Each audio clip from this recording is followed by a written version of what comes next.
Good news! Central Americano MBBS just 34 lakhs. Columbus Central University.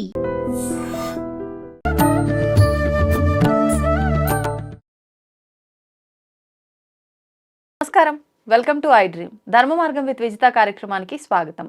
ప్రస్తుతం మనతో పాటు ఉన్నారు ప్రముఖ ఆధ్యాత్మికవేత్త జ్యోతిష పండితులు సుభాష్ శర్మ గారు. ఇప్పుడు గురుగారితో మాట్లాడదాం. నమస్కారం అండి. శ్రీమాత్రేనమ్మ. గురుగారు, అన్నా చెల్లెళ్ళు అక్క తమ్ముల బంధానికి ప్రతిరూపమైన ఒక పండగ ఏదైనా ఉంది అంటే అది రక్షాబంధనం, రాఖీ పండగ. మరి రాబోతోంది అతి తొందరలోనే. ఏ రోజు అంటే 9, 10 ఈ 2 రోజుల్లో ఏ రోజు అనేది చాలా మందికి సందేహంగా ఉంది. ఏ రోజున వస్తోంది, ఏం చెయ్యాలి అంటే కొన్నిసార్లు రాఖీ పలానా సమయానికి మాత్రమే కట్టాలి, ఈ సమయం నుంచి ఈ సమయంకి అని కూడా చెప్తున్నారు. అలాంటిది ఏమైనా నిర్దిష్టమైన సమయం ఉందా? అదంతా కూడా వివరించండి. తప్పకుండా తెలియజేస్తానండి. ముందుగా ప్రేక్షకులందరికీ శ్రీమాత్రే నమః, శ్రీ గురుభ్యో నమః. ఓం నమస్తే అస్తు భగవన్ విశ్వేశ్వరాయ మహాదేవాయ త్ర్యంబకాయ త్రిపురాంతకాయ త్రికాలాగ్నికాలాయ కాలాగ్నిరుద్రాయ నీలకంఠాయ మృత్యుంజయాయ సర్వేశ్వరాయ సదాశివాయ శ్రీమన్మహాదేవాయ తే నమః. పౌర్ణమి మనకు రక్షాబంధనం. అసలు యాక్చువల్లీ దీని పేరు రక్షాబంధనం, రాఖీ పౌర్ణిమని మార్చేశారు. కానీ రక్షాబంధనం ఇది కేవలము అన్నా చెల్లెల పండగనో లేదా అక్కా తమ్ముళ్ళ పండగ కాదు. ఇది యూనివర్సల్. యాక్చువల్లీ ఏంటంటే కేవలం కుటుంబ సభ్యుల మధ్య రక్త సంబంధికులే కాదు, ఒక భార్య భర్తకు కట్టేటటువంటి విధానాలు కూడా ఉన్నాయి. అలాగే ఒక తల్లి కొడుకుకి కట్టేటటువంటి పద్ధతులు కూడా ఉన్నాయి. అలాగే తోబుట్టువులు అంటే మన ఒక చెల్లె అన్నయ్య కట్టేటటువంటి పద్ధతులు కూడా ఉన్నాయి. ఇది చాలామంది దీన్ని ఎలా స్ప్రెడ్ చేశారంటే రక్షాబంధనం కేవలం అంటే ఆ రోజు రాఖీ కడితే ఇక ఆ స్త్రీ నాకు అక్కతోనో చెల్లితోనో సమానము అన్నట్టుగా ఫిక్స్ అయిపోయారు. చిన్నప్పుడు స్కూల్లో చదువుకునేటప్పుడు ఏంటంటే ఇవి మీ నాకు రాఖీ కడుతుంది కాబట్టి ఈరోజు స్కూల్కు డుమ్మా కొట్టేసేయాలి అనే అంశాలు కూడా చిన్నప్పటి నుంచి చాలా అంటే భయపెడుతూ ఈ యొక్క సాంప్రదాయాన్ని పెట్టేశారు.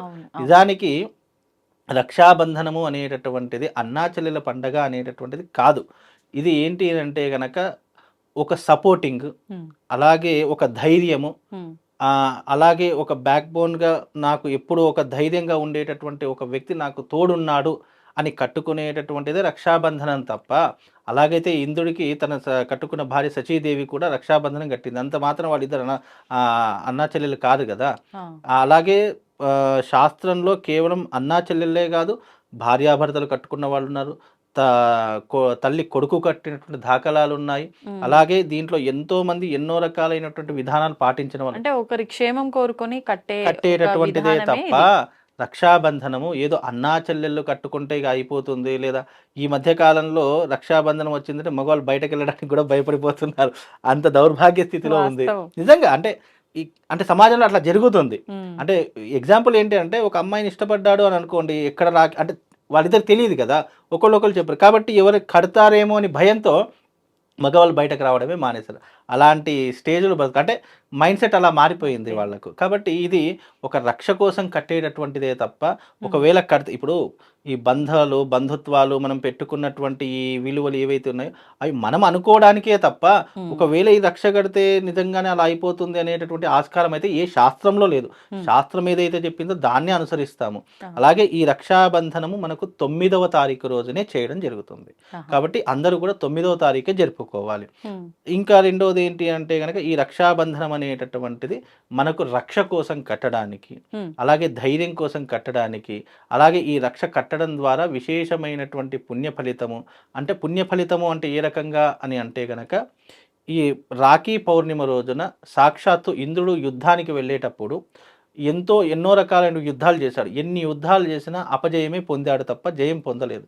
కాబట్టి అప్పుడు తన భర్త దిగులును చూసి ఆ సచీదేవి ఏం చేసింది అని అంటే గనక ఆ రోజున ఇంద్రుడికి అంటే స్వామివారి దగ్గర పూజించి స్వామివారిని అర్చించి ఒక రక్షను తయారు చేసింది. ఆ రక్ష ఎప్పుడైతే ఇంద్రుడికి కట్టిందో ఈ రక్ష మీ చేతికి ఉన్నంతసేపు మీకు అపజయం రాదు అని చెప్పేసి మళ్ళీ రాక్షసులతో యుద్ధానికి బయలుదేరినటువంటి సంఘటన జరిగింది. ఎప్పుడైతే ఈ రక్ష ధరించడం మొదలయ్యిందో అప్పుడు ఆ ఇంద్రుడు విజయం సాధించాడు. ఆ విజయం సాధించినటువంటి తరుణంలో ఎవరైతే రక్షను కడతారో వాళ్ళకందరికీ అండగా నేనుంటాను, అలాగే వాళ్లకు ఎలాంటి దారిద్ర్యం దరిచేరదు అని చెప్పి ఇంద్రుడు శచీదేవికి వరం ఇచ్చాడంట. అందుకే అది ఎప్పుడు జరిగింది, మళ్ళీ ఈ శ్రావణ మాసంలో పౌర్ణమి రోజున జరిగింది.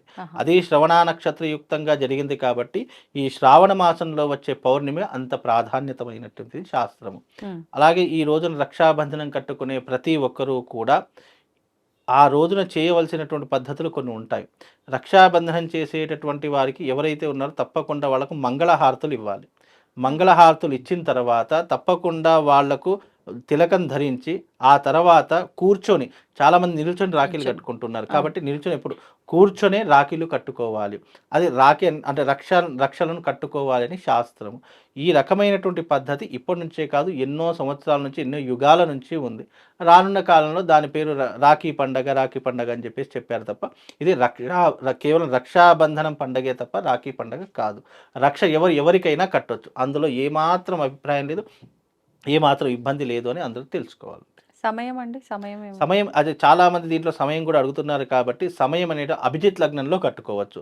ఆ అభిజిత్ లగ్నం ఎప్పుడు ఉంటుంది అంటే 11:24 నుండి 12:50 వరకు ఈ అభిజిత్ లగ్నం అనేటటువంటిది ఉంటుంది. కాకపోతే ఇది పర్టికులర్ సమయం అనేది అయితే ఎక్కడ చెప్పలేదు, అంటే ఈ సమయంలో కట్టుకోవాలని. రక్షాబంధనం ఎప్పుడైనా ఉదయం ప్రారంభించి రాత్రి వరకు ఎప్పుడైనా కొంతమంది ఆ రోజు కుదరని వాళ్ళు ఈ వారం మొత్తంలో ఎప్పుడైనా కట్టుకుంటారు, కట్టుకోవచ్చు అండి. నేను ఏమంటున్నది, కేవలం రక్షాబంధనం అంటే ఆ ఒక్కరోజు కట్టుకునేటటువంటిది కాదు.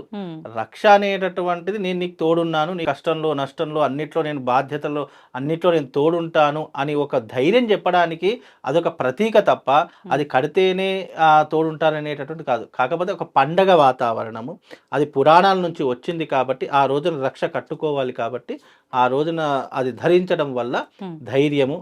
అలాగే ఈ రక్షాబంధనం అయిన తర్వాత భావబీజ్ అని ఒకటి వస్తుంది. అప్పుడు అన్నలు చెల్లెళ్ళ ఇంటికి వెళ్తూ ఉంటారు, ఇప్పుడు చెల్లెళ్ళు అన్నల ఇంటికి వెళ్తారు, అంటే పుట్టింటికి వెళ్తూ ఉంటారు. కాబట్టి ఇది ఒక బంధుత్వానికి ఒక ప్రతీక తప్ప ఇంకా దీంట్లో వేరే పరమార్థం ఏమీ లేదండి. ఒక బంధుత్వానికి నిలబెట్టుకోవడానికి, అలాగే తోడుండాలి, నేను నీకు ధైర్యంగా ఉంటాను అని చెప్పుకోవడానికే ప్రతీక తప్ప అంతకు మించి ఏం లేదు. అందులో ఈ జంధ్యాల పౌర్ణమి కూడా, జంధ్యాల పౌర్ణమి అంటే ఆ రోజున ప్రత్యేకంగా యజ్ఞోపవీతాన్ని, గాయత్రి ఉపాసన చేసుకునే ప్రతి ఒక్కరు యజ్ఞోపవీతం మార్చుకునేటటువంటి సమయము. యాక్చువల్ దీంట్లో జంధ్యాల పౌర్ణిమ, రాఖీ పౌర్ణిమ రెండు ఒకటే రోజు. ఆ రోజున ఉదయకాలం ఎవరైతే యజ్ఞోపవీతం ధారణ చేస్తున్నారో వాళ్ళందరూ కూడా కొత్త జంజం వేసుకోవడం కూడా ఆ రోజు ప్రతీక అని శాస్త్రం చెప్పిందమ్మా. ధన్యవాదాలండి. తవ్వుతూనే శివలింగం సరే దాన్ని అట్లా కప్పేసేయండి, చూపించదండి. మూర్తి పూజ కాదు, సాక్షాత్ బ్రజేంద్ర నందన భగవాన్ ఉన్నారు మూర్తులు. ఏమీ ఆశించకుండా ఆరాధించే వాళ్ళు కూడా ఉన్నారా ప్రభుజీ? నిజమైన భక్తి అంటే మనకు తెలియదు కాబట్టి